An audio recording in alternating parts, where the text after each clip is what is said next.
بسم اللہ الرحمن الرحیم۔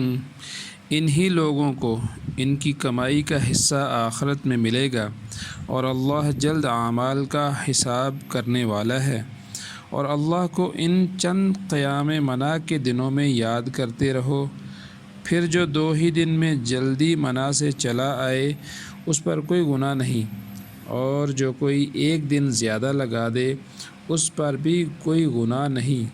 یہ اس شخص کے لیے ہے جو اللہ کی نافرمانی سے ڈرے، اور اللہ سے ڈرو اور یقین جانو کہ تم کو اسی کے پاس جمع ہونا ہے۔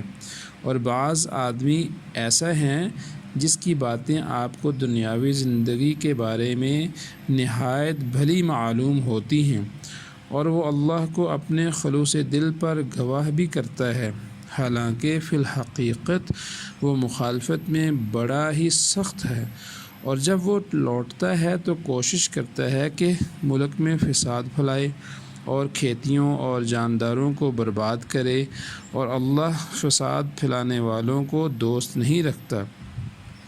اور جب اس سے کہا جاتا ہے کہ اللہ سے ڈرو تو غرور میں آ کر مزید گناہ کرتا ہے۔ اس کے لیے جہنم ہی مناسب ہے اور وہ نہایت برا ٹھکانہ ہے۔ اور بعض لوگ وہ بھی ہیں جو اللہ کی خوشنودی حاصل کرنے کے لیے اپنی جان تک صرف کرتے ہیں، اور اللہ اپنے بندوں پر بڑا مہربان ہے۔ اے وہ لوگو جو ایمان لا چکے ہو،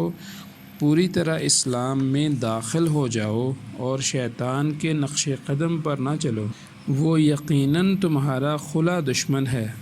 اگر اس کے بعد بھی تمہارے پاؤں پھسل گئے جبکہ تمہارے پاس کھلے احکام آ چکے ہیں تو یقین جانو کہ اللہ غالب اور حکمت والا ہے۔ کیا یہ لوگ اس بات کے منتظر ہیں کہ بادلوں کے سائبانوں میں اللہ اور اس کے فرشتے نمودار ہو جائیں اور تمام باتوں کا فیصلہ ہو جائے؟ یاد رہے کہ اللہ ہی کی طرف سے تمام امور لوٹائے جائیں گے۔ اولاد یعقوب سے پوچھو کہ ہم نے انہیں کس قدر واضح نشانیاں دی، اور جو کوئی اللہ کی نعمت مل جانے کے بعد اسے بدل ڈالے تو یاد رہے کہ اللہ سخت سزا دینے والا ہے۔ جن لوگوں نے کفر اختیار کیا انہیں دنیاوی زندگی خوبصورت دکھائی گئی ہے، اور وہ ایمان والوں کا مذاق اڑاتے ہیں، حالانکہ اللہ سے ڈرنے والے قیامت کے دن ان سے بالاتر ہوں گے۔ اور اللہ جسے چاہتا ہے بے حساب روزی عطا کرتا ہے۔ ابتدا میں لوگ ایک ہی دین پر تھے، پھر جب اختلاف ہونے لگا تو اللہ نے نبیوں کو بھیجا جو ایمان والوں کو بشارت دیتے تھے اور شریروں کو ڈراتے تھے، اور اللہ نے ان کے ساتھ سچی کتابیں نازل فرمائیں تاکہ لوگوں کے درمیان ان باتوں کا فیصلہ کریں جن میں وہ اختلاف رکھتے تھے۔ اور یہ اختلاف کرنے والے صرف وہی لوگ تھے جنہیں کتاب ملی تھی اور انہیں واضح احکام پہنچ چکے تھے۔ انہوں نے محض ضد کی بنا پر اختلاف کیا، بس اللہ نے اپنے فضل سے ایمان والوں کی اس سچی بات میں رہنمائی کی جس میں وہ لوگ اختلاف کرتے تھے، اور اللہ جسے چاہتا ہے راہ راست پر چلنے کی توفیق دیتا ہے۔ کیا تم سمجھ بیٹھے ہو کہ تم جنت میں یوں ہی داخل ہو جاؤ گے، حالانکہ تم ان حالات سے ابھی تک دوچار نہیں ہوئے جو تم سے پہلے لوگوں کو پیش آ چکے ہیں؟ انہیں ہر طرح کی سختیاں اور تکالیفیں پیش آئیں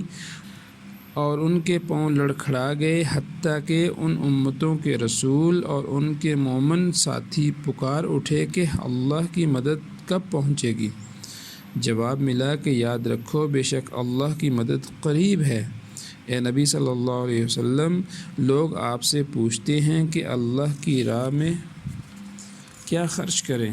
ان سے کہہ دیجئے کہ جو کچھ بھی اپنے مال میں سے خرچ کرو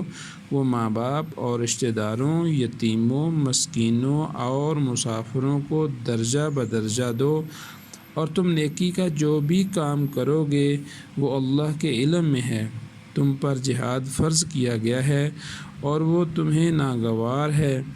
اور ممکن ہے تم ایک چیز کو ناگوار سمجھو اور وہ تمہارے لیے بہتر ہو، اور یہ بھی ہو سکتا ہے کہ تم کسی چیز کو پسند کرو اور وہ تمہارے لیے بری ہو، اور ہر بات کا حقیقی علم اللہ ہی کو ہے اور تمہیں کوئی علم نہیں۔ اے نبی صلی اللہ علیہ وسلم، لوگ آپ سے پوچھتے ہیں کہ حرمت کے مہینے میں جنگ کرنا کیسا ہے؟ ان سے کہہ دیجئے کہ اس مہینے میں جنگ کرنا بہت بڑا گناہ ہے، لیکن اللہ کی راہ سے روکنا اور اس کا انکار کرنا اور مسجد حرام میں نہ جانے دینا اور اس کے رہنے والوں کو وہاں سے نکال دینا اللہ کے نزدیک اس سے بھی بڑھ کر برا ہے، اور فتنہ پھیلانا خون ریزی سے بھی بڑا گناہ ہے، اور یہ لوگ تم سے جنگ کرتے ہی رہیں گے یہاں تک کہ اگر ان کے بس میں ہو تو تمہیں تمہارے دین سے برگزیدہ کر دیں، اور جو کوئی تم میں سے اپنے دین سے برگزیدہ ہو گیا اور کفر ہی کی حالت میں مر گیا تو ایسے لوگوں کے اعمال دنیا اور آخرت میں ضائع جائیں گے، اور یہی دوزخ کی آگ میں پڑنے والے ہیں اور انہیں وہاں ہمیشہ رہنا ہوگا۔ یقیناً وہ لوگ جو ایمان لائے اور جنہوں نے اللہ کی راہ میں گھر بار چھوڑا اور جہاد کیا، وہی رحمت خداوند کے امیدوار ہیں، اور اللہ بڑا بخشنے والا رحم کرنے والا ہے۔ اے نبی صلی اللہ علیہ وسلم، لوگ آپ سے شراب اور قمار بازی کے متعلق سوال کرتے ہیں، ان سے کہہ دیجئے کہ ان دونوں میں بڑا گناہ ہے اور لوگوں کے لیے کچھ فائدہ بھی ہے، لیکن ان کے نقصانات ان کے فائدوں سے بہت زیادہ ہیں۔ اور لوگ آپ سے سوال کرتے ہیں کہ وہ اللہ کی راہ میں کیا خرچ کریں؟ کہہ دیجئے کہ جس قدر تمہاری ضروریات سے زیادہ ہو، اسی طرح اللہ اپنے احکام کو تمہارے لیے کھول کھول کر بیان کرتا ہے تاکہ تم غور و فکر کرو دنیا اور آخرت کے امور میں۔ اور لوگ آپ سے یتیموں کے متعلق سوال کرتے ہیں،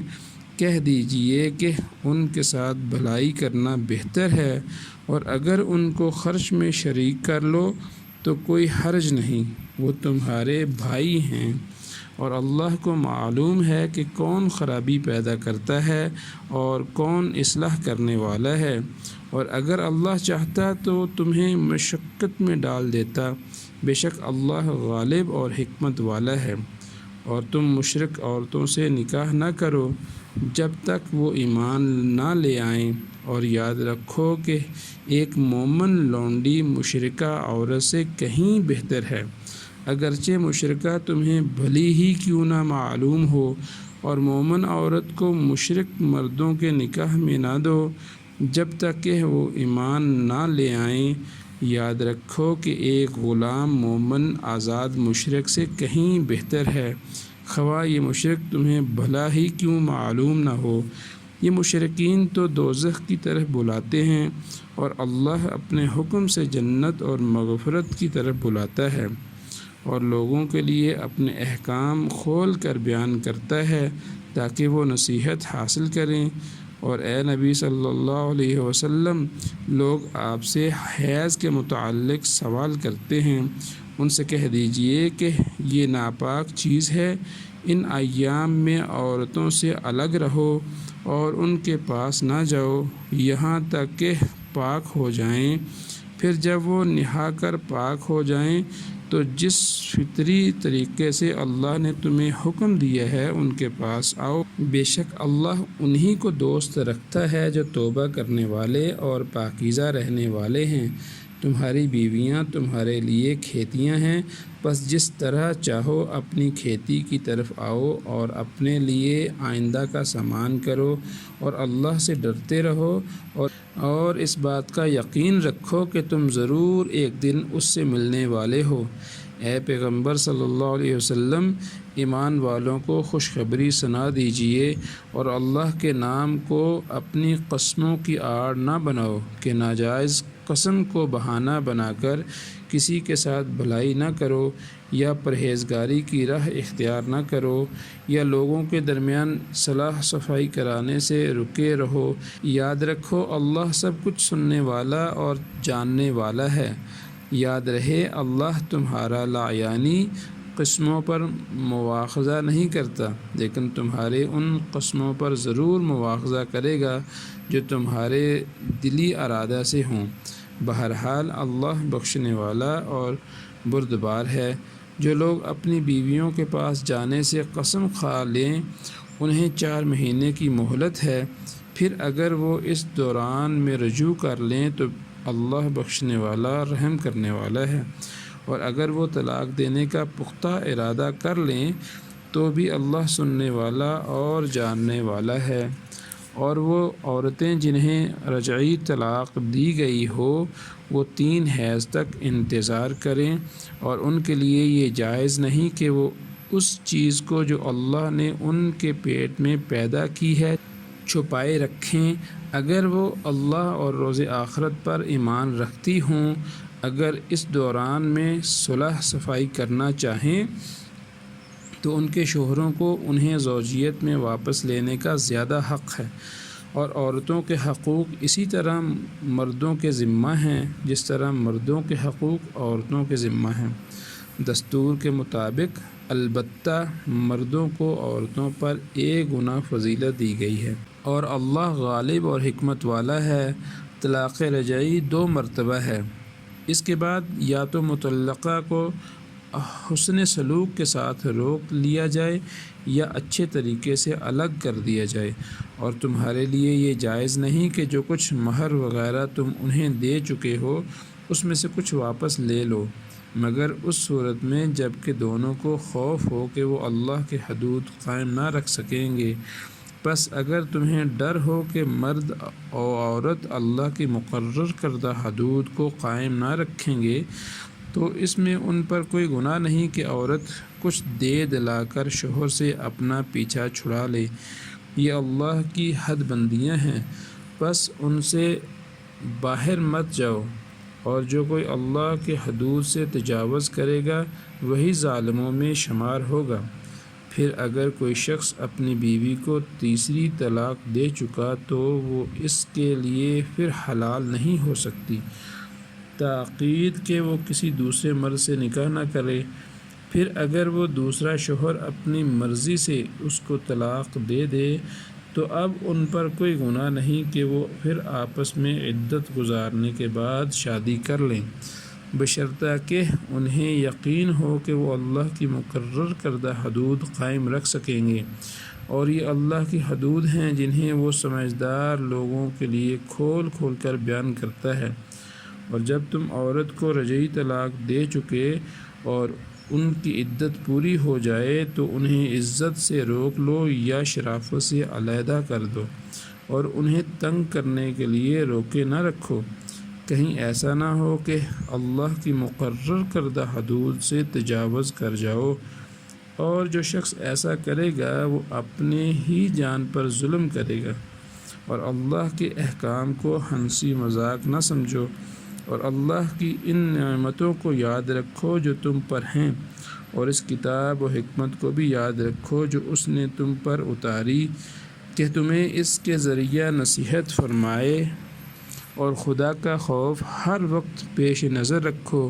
اور یقین جانو کہ اللہ تمام باتوں کو جانتا ہے۔